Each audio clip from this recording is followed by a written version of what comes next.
Antes de eu trazer esta entrevista e já conversar com o deputado, eu gostaria só de recapitular, para você que não assistiu o programa ontem, eu trouxe a público, no começo dessa semana, a informação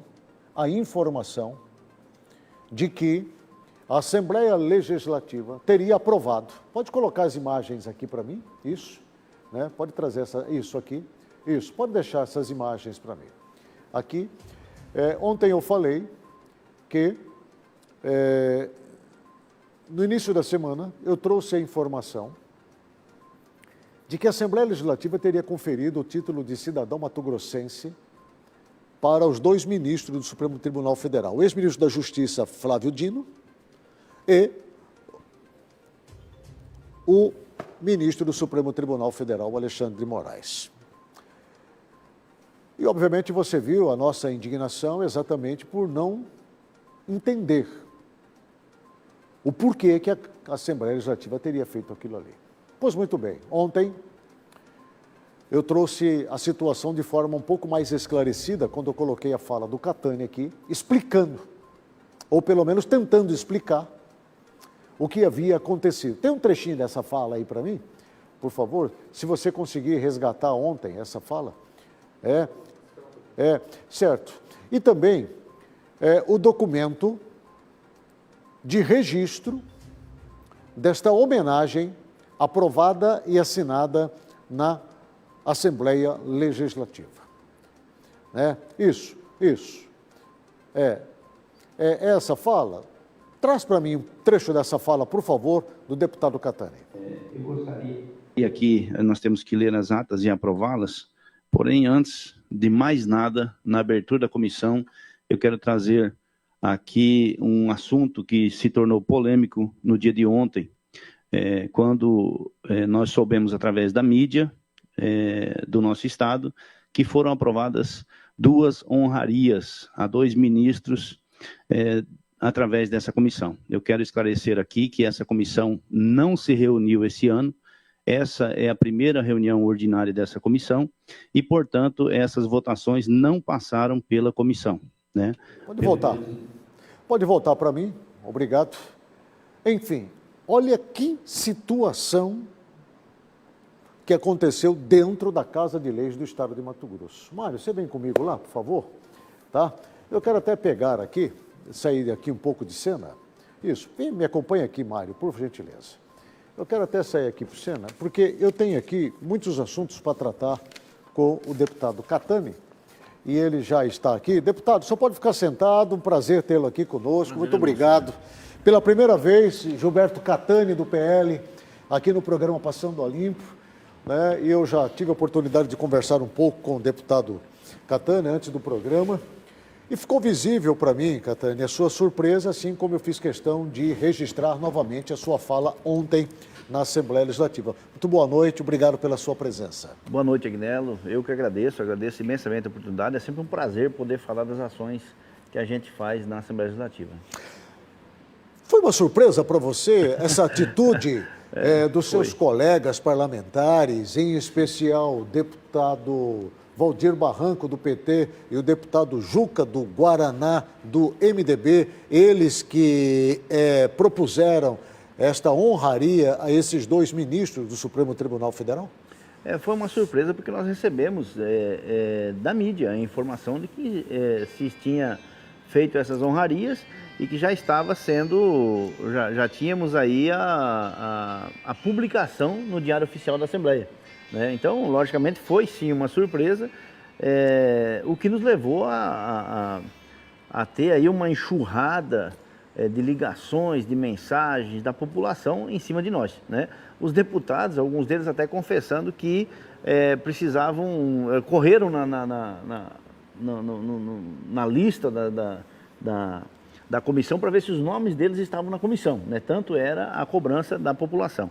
E nós nos inteiramos do assunto, não falei nada até ontem, quando nós nos reunimos na comissão, para que a gente pudesse, então, na comissão, deliberar sobre isso. Infelizmente, a reunião da comissão não teve quórum e nós tivemos que fazer uma nova reunião hoje para poder deliberar sobre esse assunto. Mas foi deliberado hoje lá e nós fizemos outros projetos de lei para cancelar aquela ação que havia sido feita. Por quê? Não pelo mérito, não importa quem são as pessoas, importa a maneira como foi feita, né? Importa a maneira como foi feita. Para começar, para você poder ter qualquer projeto aprovado, você precisa de uma relatoria. Quem designa o relator é o presidente. Então, você precisa sim ter, segundo o regimento interno da casa, você precisa ter a reunião propriamente dita da comissão para poder votar. Tanto é que se não tiver o quórum de no mínimo 3 deputados, você nem faz a reunião. Tanto é que antes de ontem, ou seja, ontem de manhã, nós fizemos a reunião da comissão e ela não existiu a reunião, na verdade. Nós fizemos uma fala, depois tivemos que encerrar porque não tinha quórum para poder votar nenhum projeto. Você precisa ter pelo menos 3, são 5 titulares, você tem que ter a maioria, são 3, você precisa ter os 3 para poder votar. E não foi feito dessa maneira, na verdade nem reunião teve, porque se tivesse reunião teria uma ata. Essa atitude do deputado Valdir Barranco, do PT, de forçar uma situação como essa, não é um procedimento correto de um parlamentar. Ontem, quando nós trouxemos a conhecimento desta maneira como ele procedeu e agiu, nós tivemos aqui muitas mensagens atribuindo a essa atitude, esse comportamento como algo sorrateiro, feito, obviamente, de uma maneira totalmente incorreta dentro de um parlamento. Vocês enxergam dessa forma também, Catani? Claro que sim, realmente foi feito. Se você não faz dentro do regimento que rege a casa, obviamente você está fazendo de uma maneira, como se diz, por debaixo dos panos, né? Até porque a gente sabe que, se tratando dessas personalidades, que são os 2 ministros, existe muita rejeição da parte de várias pessoas da sociedade e, obviamente, respinga na Assembleia Legislativa do nosso Estado, né? Como eu disse, não estamos agora, nesse momento, nessa ocasião, por esse fato, falando do mérito. Mas se fôssemos falar do mérito, nós temos, primeira coisa que ver, se para ele receber o título de cidadão mato-grossense, teria que ter feito alguma coisa pelo Estado do Mato Grosso. E o que eles fizeram, Catani? Fizeram muita coisa. Né? Nós temos, eu quero, por exemplo, falando então do mérito fora do problema, né? Sim. Nós temos, por exemplo, uma pessoa lá em Sorriso, que praticamente criou a cidade de Sorriso, veio para lá na década de 70, desbravou aquilo tudo no braço com a sua família, e o nome dele é Argino Bedin. E esse senhor Argino Bedin hoje não consegue operar as suas fazendas, os seus caminhões, o seu dinheiro, está tudo bloqueado. Ele teve que participar da CPI, foi humilhado, escrachado, né, por causa de inquéritos que estão sendo movidos contra pessoas do estado do Mato Grosso. Eu estou citando ele só como exemplo. Nós temos mais de 100 pessoas do estado do Mato Grosso que têm uma situação deplorável hoje devido a essa situação, que nunca roubaram, que nunca mataram, que nunca traficaram, que nunca cometeram crimes. Em decorrência do que aconteceu em 8 de janeiro do ano passado. Em decorrência do que aconteceu em 8 de janeiro e até antes disso. Nas eleições presidenciais. Nas eleições presidenciais. Em 2022. Nós temos índios, como por exemplo o cacique Sererê, que foi preso por quase 1 ano, hoje já está há quase mais 1 ano usando tornozeleira, que não consegue nem sustentar a sua família por causa de ações que não tem um crime tipificado para essas pessoas. Então, assim, são coisas absurdas e tudo isso você teria que discutir no mérito da questão. Por isso a necessidade dessas coisas passarem pela comissão, porque a comissão é feita para isso, para você discutir o mérito e então aprovar ou não de acordo com o voto dos deputados que estão na comissão. Uma vez que não passa pela comissão, obviamente, como eu disse aqui, é tudo por baixo dos panos e aí não é o crivo da Assembleia Legislativa. E nós sabemos que a Assembleia Legislativa do Estado, ela é uma Assembleia respeitada. Nós temos algumas outras instituições, por exemplo, que muitas vezes são chamadas de casa dos horrores, por causa de tanta coisa escondida que acontece. E a Assembleia Legislativa não é assim. Nós temos uma Assembleia Legislativa hoje que teve a aprovação da população. E eu digo isso baseado nas últimas eleições, que o retorno dos mesmos deputados foi gigantesco. Se não me engano, teve só 6 deputados. Isso, foi quase 80%. Foi uma renovação muito grande. Isso a aceitação da população com a Assembleia Legislativa. Então, a gente tem sim que fazer a coisa correta. O que nós fizemos na comissão foi simplesmente botar um pingo no i. né? Eu, como presidente da comissão, não posso simplesmente saber que aconteceu uma coisa sem o meu consentimento, sem nem o mínimo meu conhecimento, né? Então foi isso. Bem, a nossa equipe esteve na Assembleia Legislativa nesta manhã, na tentativa de conversar e entrevistar e dar oportunidade da fala ao deputado Valdir Barranco, mas ele não compareceu na sessão desta quarta-feira na Assembleia Legislativa. Mas me parece que ele gravou um vídeo, né, Marcelo? Essa não é a fala dele, né? E nem gravou um vídeo para ser utilizado ou postado nas redes sociais para justificar o porquê que ele, obviamente, ofereceu essas duas honrarias aos dois ministros do Supremo Tribunal Federal. Eu continuo abrindo espaço para o deputado Valdir Barranco, do PT. O programa Passando a Limpo está à disposição. O senhor vai ser muito bem recebido aqui, com o maior prazer, assim como todos que aqui vêm, até para a gente poder conversar os motivos que levaram o senhor a conferir essas duas honrarias aos ministros do Supremo Tribunal Federal. Mas eu tenho a matéria aí, Milton, a matéria de número 8. O presidente da Casa de Leis, o deputado Eduardo Botelho, ele sugeriu ao deputado Gilberto Catani que os projetos que concedem títulos de cidadãos mato-grossenses aos ministros, né, sejam novamente colocados em votação na Comissão dos Direitos Humanos. Vamos ouvir aí a fala de Eduardo Botelho na tela. O presidente da Assembleia Legislativa, deputado Eduardo Botelho, sugeriu ao deputado estadual Gilberto Catani que os projetos que concedem títulos de cidadãos mato-grossenses aos ministros do Supremo Tribunal Federal, Alexandre de Moraes e Flávio Dino, sejam novamente colocados em votação na Comissão dos Direitos Humanos. Isso porque o parlamentar, que preside a comissão, anunciou que pretende anular as honrarias já aprovadas. Eu fiz uma sugestão para o deputado Catani, como é uma decisão que ela não passa no plenário, ela só ficou na comissão, eu liguei para ele, pedi para ele para que ele coloque novamente essa proposta que ele quer na comissão e a comissão decida, porque ali os deputados aprovaram, não pode dizer que não aprovou. Passou pela comissão. Está lá com a... Não, foi aprovado na comissão. Então, ele tem que reapresentar na comissão e aí a comissão decide. Isso não é motivo, não é assunto para ele levar para o plenário. E ele disse que vai seguir essa orientação, encaminhar para a comissão. Bom, esta fala do deputado Eduardo Botelho não disse nem que sim, nem que não disse se é a favor ou contra, jogou a bomba para cima do deputado Gilberto Catani para resolver isso lá na comissão. O senhor já sabe como vai agir, né, deputado? Sim, na verdade nós acatamos, inclusive, a orientação do presidente e já fizemos de imediato a reunião da comissão hoje. Nós fizemos a reunião da comissão no intervalo entre as duas sessões. Hoje, na quarta-feira, nós temos duas sessões na Assembleia. Fizemos a convocação na parte da manhã.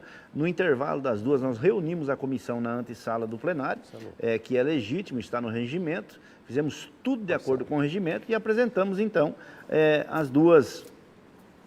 os dois projetos de leis que revogam os dois que foram apresentados pelos outros deputados.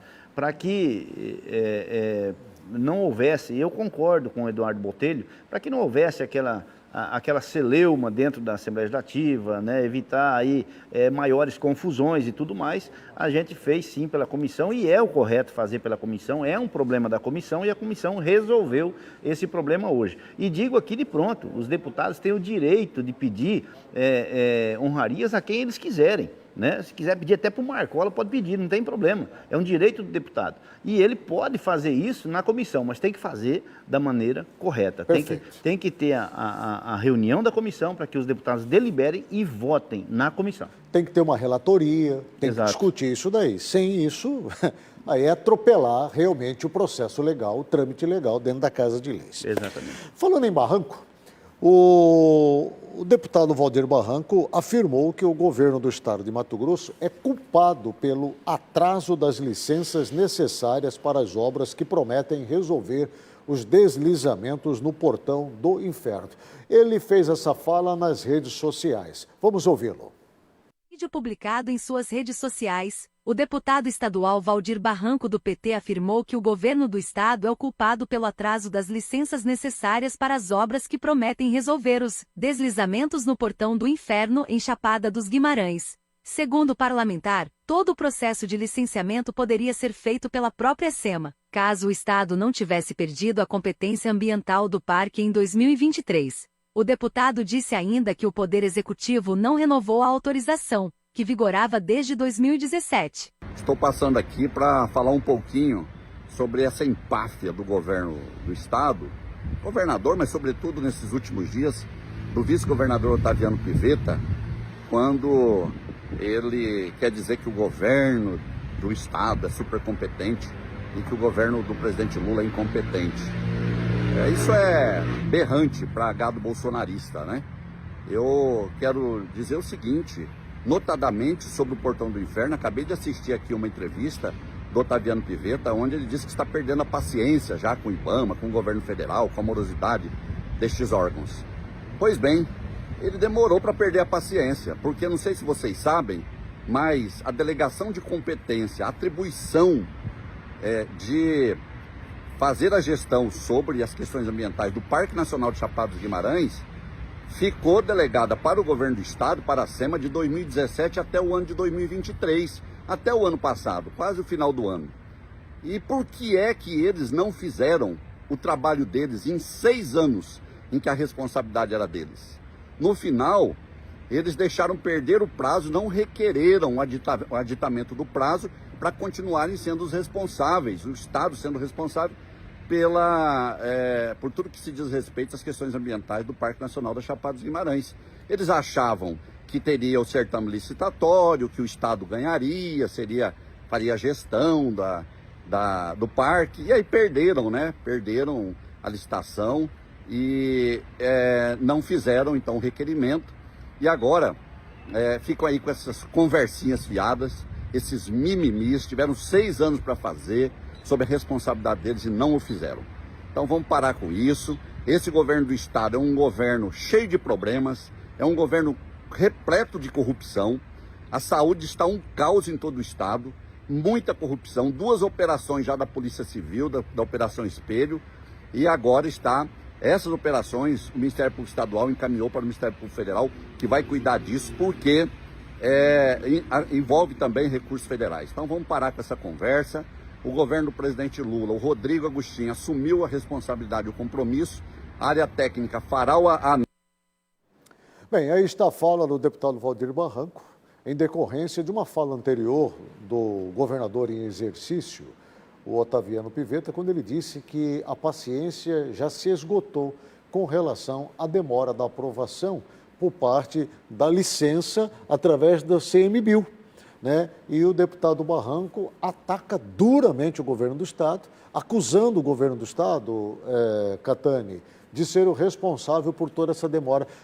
O que de fato está por trás dessa demora, né, na solução ali da MT 251 na região do Portão do Inferno ali em Chapada? É muito simples, basta saber quem controla a região, não é o governo do estado, é justamente o que o senhor falou, ICMBio. Tudo que o Barranco falou ali, que até 2003 estava sob o domínio do governo do estado, mas o problema aconteceu depois. O problema não aconteceu lá, o problema aconteceu agora, nesse ano, quando começou, de fato, a desmoronar. E o ICMBio tem sim que dar a liberação para que o estado possa mexer. O estado já apresentou até um plano de trabalho, já apresentou até o que vai fazer ali no Portão do Inferno, qual que é a melhor solução. Tudo isso o governo do estado já apresentou. E basta simplesmente que seja autorizado. Que qualquer pessoa que passar por ali, qualquer leigo sabe que basta você querer e enlarguecer aquela avenida ali, vai acabar o problema ali de uma maneira muito fácil e que não agredir em nada o meio ambiente, não risca em nada o parque ali. É um cantinho que não se pode nem medir em quantidade o que vai acontecer ali com o parque. Mas de toda a fala dele, eu retiro a parte que quando ele começa, ele não está atacando só o governo do estado. Quando ele começa a dizer que isso é um berrante para o gado bolsonarista. Eu quero dizer, Guinelo, que é engraçado como eles podem, né? Nós temos aí senhoras, donas de casa, muitas pessoas que são bolsonaristas e que com uma fala dessa ficam pensando como que pode uma pessoa comparar os outros a gado. né? Eles fazem isso o tempo todo, como se fossem gados, como se fossem animais, né? Então, é aquela história. Já dizia um grande amigo meu, José Medeiros, quando o PT não está roubando, está mentindo. Quando não está mentindo, está roubando. É por aí. Bom, são falas realmente muito duras. Falando em fala dura, o deputado federal Emanuelzinho, do MDB, usou a tribuna da Câmara Federal ontem, terça-feira, para criticar as medidas adotadas pelo governo do estado de Mato Grosso no que se refere à legislação ambiental aqui do estado. Vamos ouvir a fala do deputado. Nós temos acompanhado em todas as regiões do Brasil a tragédia que vem acontecendo no estado do Rio Grande do Sul. Uma tragédia da qual nos solidarizamos e que enxergamos tudo como uma consequência de um desmonte da legislação ambiental que tem ocorrido no mundo inteiro, no Brasil e também ocorreu no Rio Grande do Sul. Um fortíssimo candidato a sofrer situação calamitosa semelhante é o meu estado, o estado do Mato Grosso. Um estado onde o governador vai ao Roda Viva dizer que é um dos estados que mais trabalha pela preservação ambiental e ao mesmo tempo que o governador está envolvido no esquema de contrabando de mercúrio para 4 estados da Amazônia. É o estado que tem flexibilizado a legislação para a criação de gado no Pantanal. É o estado que tem flexibilizado a autorização para mineração em área de reserva legal. Tudo isso com a SEMA fazendo vistas grossas. A Operação Loki descobriu que em fraudes de licenças e de falcatruas da Secretaria de Estado de Meio Ambiente de Mato Grosso, houve um prejuízo de 495 milhões de reais aos cofres públicos do estado de Mato Grosso. Tudo isso porque o estado de Mato Grosso e o governo do estado, no que se refere à legislação ambiental, tem se tornado um balcão de negócios. E isso nós queremos combater com fortalecimento da legislação, o que hoje no Rio Grande do Sul vem acontecendo, que sirva de exemplo para os outros estados da federação, para que isso não venha a se repetir e para que nós consigamos cumprir as metas estabelecidas nos acordos internacionais, protegendo nosso meio ambiente, a fauna, a flora, as unidades de conservação, os parques ecológicos e possamos trabalhar a médio e longo prazo para que nossos filhos e netos não passem pela mesma situação. Bem, uma fala realmente muito dura do deputado federal Emanuelzinho, no plenário da Câmara Federal ontem em Brasília, deputado Catani. E nós já ouvimos algumas falas, inclusive da base aliada do próprio governo do estado de Mato Grosso, fazendo críticas à Secretaria Estadual de Meio Ambiente. Inclusive o senhor também, em algum momento, já teceu algumas críticas com relação à questão da área ambiental aqui do estado. Mas isso contraria totalmente aquilo que o governador Mauro Mendes tem falado a respeito da área ambiental, dos cuidados que o seu governo tem tido, da preservação da área do estado de Mato Grosso, citando o estado como um grande exemplo para o Brasil. Como é que vocês estão acompanhando esta pasta? Realmente nós temos alguns problemas com a SEMA, que é a Secretaria do Meio Ambiente do Estado, justamente na questão da legalização para que os produtores possam, de fato, estar legalizados em suas áreas. Essa é a nossa crítica à SEMA. O prazo, deveria existir um prazo para as legalizações, que não acontece. Você não consegue ter um CAR num prazo hábil, você não consegue uma regulamentação de área, você não consegue absolutamente nada num prazo hábil. Você tem aí anos e anos e anos de luta para poder conseguir aí estar em ordem com a sua questão ambiental. Apesar do nosso Código Civil, do nosso Código Florestal ser o mais rígido do planeta e ser cumprido por todos os brasileiros, inclusive os mato-grossenses. Na área que pertence, por exemplo, ao bioma amazônico, o bioma de floresta do nosso estado, um produtor rural que comprar uma área de 1.000 hectares, ele pode abrir somente 200 hectares, ou seja, 20%.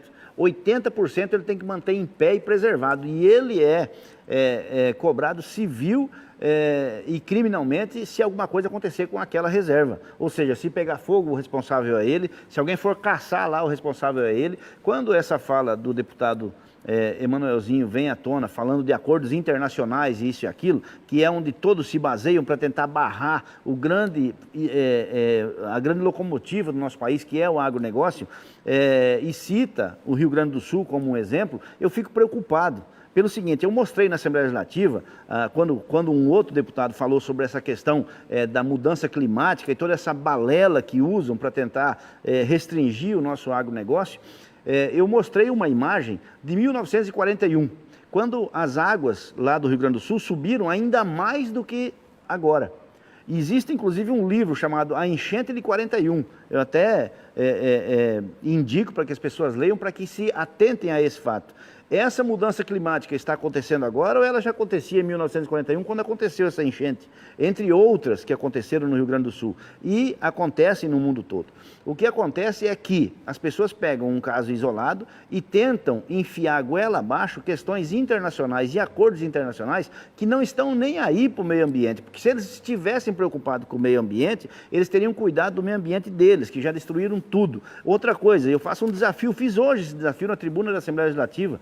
Se a Europa está preocupada com o Brasil, não deixando, por exemplo, nós termos a Ferrogrão, que veio aqui, o presidente lá da França vem aqui dizer para não ter a Ferrogrão, para nós poder ter um frete mais barato aqui, viabilizar o agronegócio ainda mais aqui no nosso estado. Se eles estivessem plantando árvores lá, como nós temos que plantar as nossas aqui, porque a árvore que nós plantamos aqui, ela nasce lá também. Ela vem lá também, é só plantar. Se eles querem, por que eles não reflorestam aquilo que eles derrubaram? O nosso código ambiental, ele é o mais restritivo do planeta. Eu desafio eles a terem um código florestal não igual ao nosso, 50% igual ao nosso. Eu desafio qualquer país lá da Europa que possa se adequar a essas regras, só com 50%. E repito, a mesma árvore que nós podemos plantar aqui, os senhores também podem plantar aí. Então, quando se fala dessas questões ambientais, você tem que, primeiro, saber quem é o maior ambientalista do estado do Mato Grosso. Não é nem o Mauro Mendes e nem o governo do estado. O maior ambientalista do estado do Mato Grosso, que de fato preserva, é o produtor rural. A prova disso para o senhor que está em casa e a senhora que está em casa é muito simples. Quando você quer ter um contato com a natureza, o que você faz? Você vai passar um fim de semana lá na roça do primo, do vizinho, do cunhado, né? Porque lá sim o meio ambiente está preservado. É isso que o produtor rural faz. Catani, falando de eleições municipais, o PL criou no ano passado, em 2023, uma grande expectativa de se tornar o grande protagonista das eleições municipais, agora em 2024, com as eleições para prefeito e vereadores. Certo. Mas, passados já praticamente 5 meses deste ano eleitoral, não é isso que está se vendo aí, pelo contrário. Há muita preocupação nesse momento com as indefinições, com as inseguranças e com o ajuntamento dos grupos políticos partidários em torno desse projeto, principalmente do PL. Como é que o senhor está acompanhando a construção dessas jornadas eleitorais aqui na capital, com o candidato Abílio, do PL, sim, em Rondonópolis, com o candidato Cláudio Ferreira, deputado estadual, vosso colega, sim, em Várzea Grande, com a Flávia Moretti, e em Sinop, com o atual prefeito Roberto Dorner, que vai para a reeleição dentro do seu partido? Muito bem. Eu quero falar uma coisa para vocês. Quando, na eleição passada, eu era candidato a deputado estadual e consegui alcançar 44.702 votos, uma semana antes da eleição saiu uma pesquisa onde eu não aparecia na pesquisa. Ou seja, eu não teria nenhum voto. Você não ia se reeleger? Não iria nem me eleger, nem nada. Estaria fora da política, né? E tudo bem, né? Se eu fosse ligar para isso, eu teria desistido, né? E nós tivemos, como eu disse, mais de 44 mil votos da população mato-grossense. O partido PL é o partido do presidente Jair Bolsonaro. Nós temos uma grande aceitação em todo o estado do Mato Grosso. Nós temos várias e várias cidades que nós temos praticamente certeza que os nossos candidatos vão estar sendo prefeitos e vereadores naquelas cidades. Vereadores, então, teremos muitos deles. A classe política, o ajuntamento político, como o senhor colocou, ele dificilmente estaria com nós, como de fato não está. Nós temos poucos partidos parceiros. Por quê? Porque nós queremos realmente uma política diferente, né? E nessa política diferente engloba muitas coisas, como essas cidades que o senhor colocou, né? Recentemente, também, o presidente do partido PL, ele fez uma normativa para que nós, os deputados, não pudéssemos apoiar pessoas de outros partidos, né? E eu falo um negócio para o senhor, manda quem pode e obedece quem tem juízo, né? Isso é um ditado que a minha avó já falava. Então, nós realmente vamos obedecer o nosso comandante, que é o presidente Valdemar da Costa Neto. Porém, nada me impede de ter alguns descontentamentos, né? Como é o caso que o senhor citou de Sinop, né? Eu posso expressar isso, que eu não estou contente com o nosso candidato em Sinop. Eu vejo que o nosso candidato em Sinop está sendo, por exemplo, processado, né? Acusado de corrupção na saúde, por exemplo. O senhor está falando do prefeito... Do prefeito Roberto Dorner. Roberto Dorner. Né? Que tem os seus problemas lá com a justiça na questão da saúde. O PL se sente traído por conta dessa construção que fora feita lá em Sinop, sem a participação da cúpula da direção partidária, dos deputados nessa discussão para a filiação de Dorner no PL, contrariando a vontade de vocês com outro nome? Eu não diria que o PL se sente traído, eu diria que os patriotas da cidade de Sinop se sentem. Né? Os patriotas que estão na cidade de Sinop se sentem. A gente nota entre aqueles que realmente defendem as nossas bandeiras um descontentamento com o candidato que o PL oferece hoje. Quem indicou Roberto Dorner para o PL? Deputado Catani, quem levou ele lá para Valdemar da Costa Neto, que registrou aquela aliança lá dentro?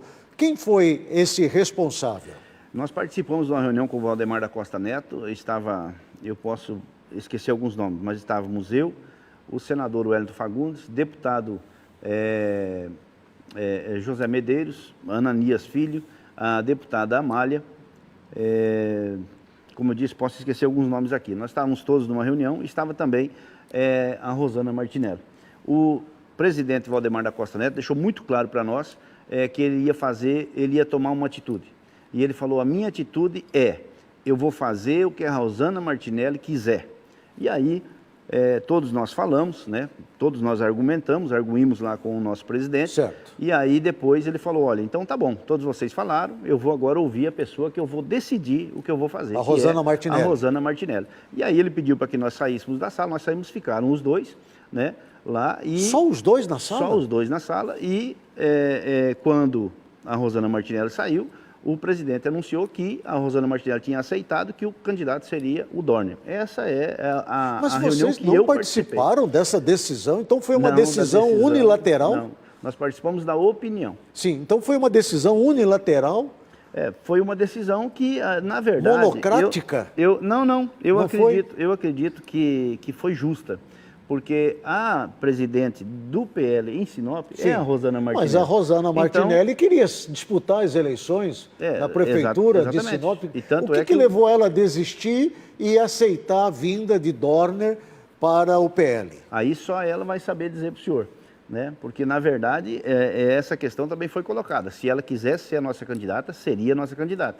E o presidente falou em todas as letras, o que a Rosana quiser é o que eu vou fazer. Mas os deputados estaduais, deputados federais, senador da República não tem força de voto, de opinião e de tomada de decisão dentro do PL aqui no estado de Mato Grosso, deputado Catani? Não. Nessa parte eu concordo que realmente nós não devemos ter. Por exemplo, o diretório de Sinop ele tem que ser independente para ele poder realmente fazer o que precisa ser feito em Sinop. O diretório de Lucas do Verde ele tem que ser independente. Nós podemos opinar, como eu disse para o senhor, foi o que nós fizemos. Por exemplo, aqui em Cuiabá, nós opinamos e o partido escolheu aquele que nós opinamos. Por que a Rosana Martinelli não falou isso? Essa conversa não foi aberta, uma vez que ele disse quem vai decidir é a Rosana Martinelli e ela ali falasse na frente de todos vocês. Por que isso não aconteceu? É outra questão que o senhor teria que pedir para ela. Também não vou saber dizer porque realmente não participei da conversa. Eu só falo aquilo que eu vejo. É constrangedor isso para vocês parlamentares serem convidados para sair da sala? Nessa eu concordo com você. Não é constrangedor. Sai da sala que eu quero ficar só eu e ela e nós vamos decidir aqui. É tão constrangedor. Aí manda chamar vocês e diz, a decisão foi tomada, é isso aqui. É isso, e pronto, acabou. Olha, realmente é uma atitude como agora nós temos uma decisão, por exemplo, porque a nossa candidata em Sinop era a Mirtes Grota, que estava no PL e ela só saiu porque não seria candidata lá. Agora ela foi para o Novo. Ela foi para o Novo. E aí vem candidata. É a candidata. Aí vem a decisão do partido que eu, por exemplo, não posso fazer um vídeo falando... em favor dela. Apoiando a Mirtes, e nem farei. Entendi. E nem farei. Sim. Agora, nada me impede de dizer aqui em alto e bom som que a Mirtes é uma pessoa honesta, que a Mirtes é uma boa pessoa, que a Mirtes é minha amiga, né? Sim. Ou, a não ser que eu não posso mais ser amigo das pessoas, Também. né? E isso eu posso falar em qualquer hora. E também posso falar do meu descontentamento com alguns candidatos. Isso eu sou livre para fazer. Certo. Agora, a questão partidária em si, ela acontece dessa maneira que eu falei para o senhor. Realmente um negócio absurdo. Sinceramente, essa é uma grande surpresa para mim, desagradável esse tipo de posicionamento. E que o senhor só vai escutar de mim. E eu só estou escutando do senhor, porque ninguém teve coragem de falar sobre isso. Exato. Né? Então o senhor está dando um furo de reportagem aqui para toda a imprensa mato-grossense. É lamentável essa postura, realmente, do presidente nacional do PL. Não, eu repito, o presidente, ele não é o culpado. O presidente, ele deu opção para que o diretório de Sinop tivesse uma escolha. E esse diretório, através da sua presidente, que é a Rosana Martinello, fez a sua escolha. É lamentável. Do mesmo jeito, eu já entendi tudo e nós vamos, obviamente, ao longo da semana, processar isso daí. Para a gente encerrar a entrevista, agradecendo a sua presença, já estou te segurando aqui já há muito tempo. Qual a perda, o tamanho da perda do PL de Mato Grosso com o falecimento da deputada federal Amália Barros e com o retorno do seu amigo de partido, Nelson Barbudo, para a Câmara Federal novamente? Falar disso é bem difícil, porque ainda é muito recente, mas é uma perda imensurável, é incalculável o prejuízo, não digo só para o partido PL, que também é um grande prejuízo, mas para toda a direita do estado do Mato Grosso e até a nível nacional. A deputada Amália era uma lutadora que estava sempre junto com a Michele Bolsonaro em todas as questões. A Michele, no dia do sepultamento, estava assim... O próprio ex-presidente Bolsonaro também. O próprio Bolsonaro, era muito amigo do Roy, inclusive, eram confidentes, né? Onde eles estavam sempre juntos, né? Foi uma amizade ali que nasceu há pouco tempo, mas que era assim, parecia que eles se conheciam a vida toda, sabe? E realmente é muito difícil para nós. E conosco também não era diferente, porque a Amália é uma pessoa muito cativante. Conosco também nós se conhecemos há pouco tempo, assim, há poucos anos, mas era também como se a gente conhecesse desde criança, de tão querida que ela era, tanto ela como o Tiago, a quem nós chamamos de Roy. Então, o prejuízo para o estado do Mato Grosso ele é gigantesco. Eu gostaria só, se você me desse um tempinho, de falar, dar um testemunho sobre a Amália. Um só entre milhares que eu poderia dar. A Amália teve, da sua parte de emenda de bancada, mais de 30 milhões de reais. 30 e alguma coisa milhões de reais só da emenda de bancada, fora as emendas dela, particulares. O que um deputado ou um político comum faria com isso? Ele iria dividir isso, pulverizar isso em todo o estado para tentar buscar o máximo de votos possível. O que a Amália fez? Ela dividiu esse dinheiro para fazer 5 abrigos para idosos em 5 localidades do estado do Mato Grosso. Idosos esses que não iriam gerar um número de votos para ela. Entende? Sim. Isso atinge poucas pessoas com muito dinheiro. É muito dinheiro empregado para atingir poucas pessoas. Ela foi exatamente na contramão daquela política velha, mas atendendo uma parcela... Do favorecimento, né? Do favorecimento próprio, mas atendendo uma parcela carente da população mato-grossense e que jamais iria poder ter esse benefício se não fosse por essa ação da Amália. Então, essa era a Amália. Ela não se preocupava com ela se preocupava realmente com os demais. E existe uma tradição de que geralmente a gente fala bem da pessoa quando a pessoa parte, né? E no caso da Amália não era assim, nós falávamos em vida e falamos agora e realmente reconhecemos, e eu também não tenho essa prática. Eu acho que se o cara não vale nada em vida, depois que morreu continua não valendo nada.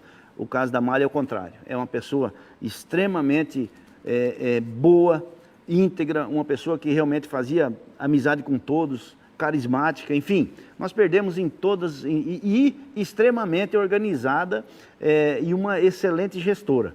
Ela tinha tudo na ponta da caneta, tudo que ela fazia, ela marcava. Então, ela era assim um exemplo de como deve ser um político, né? E nós realmente perdemos, ela é, no meu entendimento, insubstituível.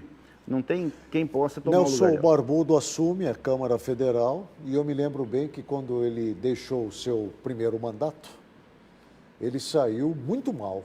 Sim. Né? Dentro do partido, ele perdeu muitas alianças e perdeu a simpatia dos colegas parlamentares também. Agora ele retorna e passa a ser deputado federal pelo estado de Mato Grosso. Sim. Como é que o PL recebe Nelson Barbudo novamente? Olha, Agnello, eu nunca falo pelo partido. Né? Certo. Eu posso falar por mim, Gilberto Certo. Cattani. Né? O Nelson Barbudo recebeu também uma segunda chance. Né? Ele recebe agora uma segunda chance, ele recebe uma sobrevida na vida política e ele tem a chance e a oportunidade nesses próximos quase 3 anos aí, demonstrar que realmente defende as causas que ele sempre pregou. Né? Nós temos aí, num começo da vida pública do Nelson Barbudo, alguns episódios que, logicamente, o povo mato-grossense nunca esqueceu. Por exemplo, quando ele se posicionou a favor do Bivar, dizendo que o Bivar salvou o Brasil e não o Bolsonaro na época, né? Que nós acreditávamos exatamente o contrário. Né? Então, eu só estou citando como um exemplo do que realmente as coisas têm que ser claras e limpas. Né? E, então, com tudo isso, eu creio que a população deu uma lição a ele, dando a ele aí menos da metade da primeira votação, né? E ele tem a chance agora de conquistar de volta essa população. Como? Simplesmente cumprindo aquilo que a gente acredita que deve ser cumprido, defendendo de fato os valores que nós temos. E eu tenho certeza que ele vai fazer isso, eu acho que é uma chance que a pessoa tem de rever os seus conceitos e de fato fazer o que é correto. Eu acho que ele está tendo essa chance e espero contar com ele aí, como nós contávamos com a Amália sempre, para que a nossa visão de política seja levada adiante. Conversamos nessa noite com o deputado estadual Gilberto Cattani, do PL, agradecendo ao senhor pela sua presença. Obrigado, muito obrigado. Né? Eu agradeço muito a sua participação conosco no Passando a Limpo. Muito obrigado, eu que agradeço, é sempre um prazer, como eu disse, estar aqui. Muito obrigado. Muito obrigado. Eu vou para um rápido intervalo comercial, volto na sequência, não saio daí não, porque tem muita coisa ainda para acontecer no Passando a Limpo desta quarta-feira. Eu espero você.